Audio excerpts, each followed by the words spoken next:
Y en mi segunda pregunta, presidente, usted tiene en su agenda el caso de las pensiones, que dejaron de medirse algunas en salarios mínimos para empezarse a medir con UMAS.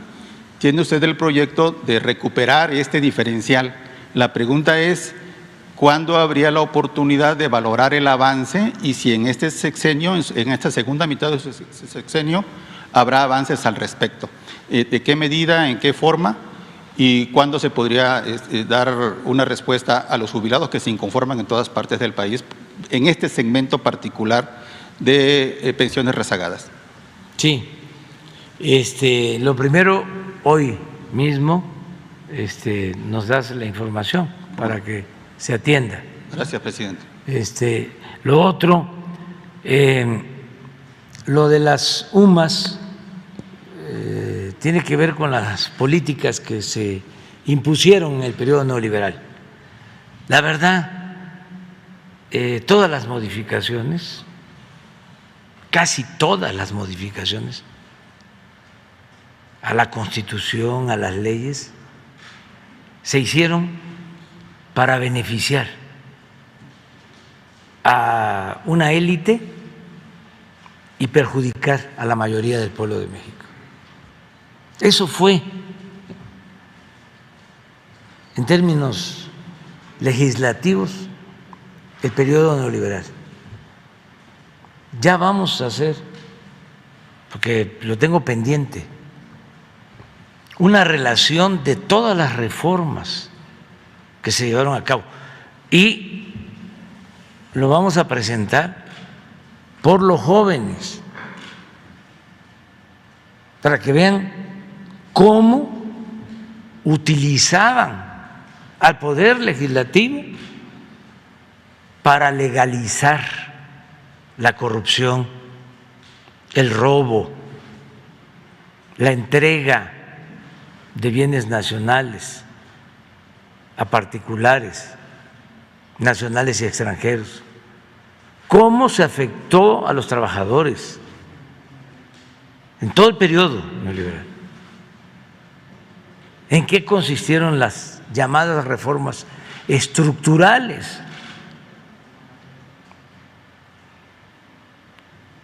Afores,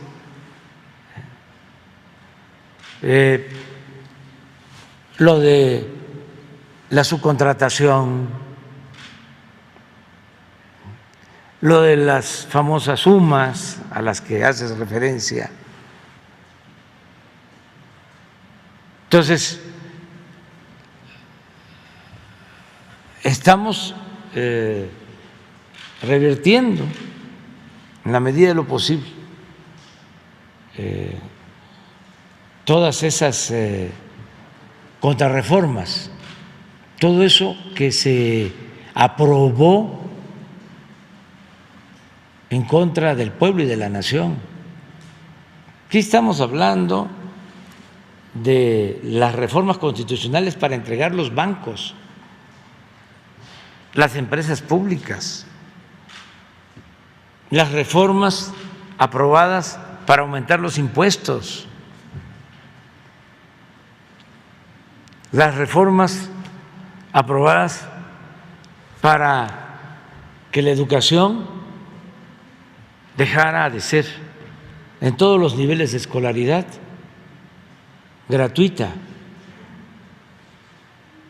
Limitaron la educación o la gratuidad de la educación a lo básico y pusieron al mercado todo lo demás. Se negó el derecho a la salud. En el caso de las UMAS ya hay una resolución de la Suprema Corte. Entonces, una primera medida que hemos tomado para compensar, no para resolver en definitiva, es el incremento al doble de la pensión universal. Por eso tomé esa decisión en Guelatao hace un año.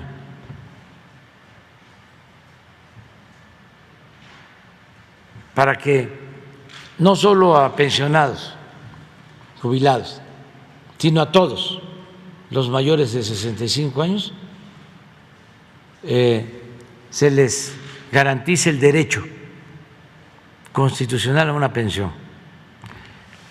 Y esto que ayude a compensar a quienes tienen pensiones y son medidos con UMAS, que las sumas son menos que el salario mínimo. Sí, entonces una medida que tomamos fue en ese sentido. Y ahora quiero también, adelanto, porque va a ser para todos los trabajadores al servicio del Estado, de que queremos pasar prestaciones que se dan en especie al salario, con dos propósitos. Uno, de que no sean administradas esas prestaciones por el aparato gubernamental. Si es despensa, que no compre el gobierno las despensas y se las entregue,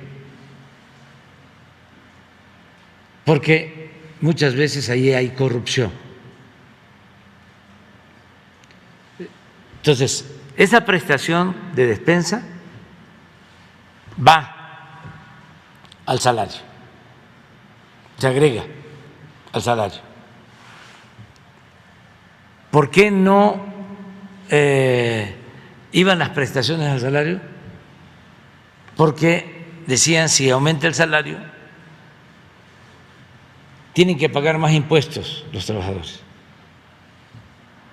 Entonces ya lo resolvimos, no van a pagar impuestos adicionales al traslado de las pensiones, perdón, de las prestaciones en especie al salario.